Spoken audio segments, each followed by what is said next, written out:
मन बहरले शिमगाया सणाला, आस लागली आई तुझे रूप पाहण्याला।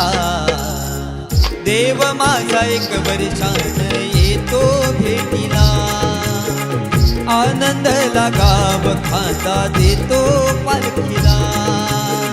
चरणाशी येतो आई आशीर्वाद घ्यायला,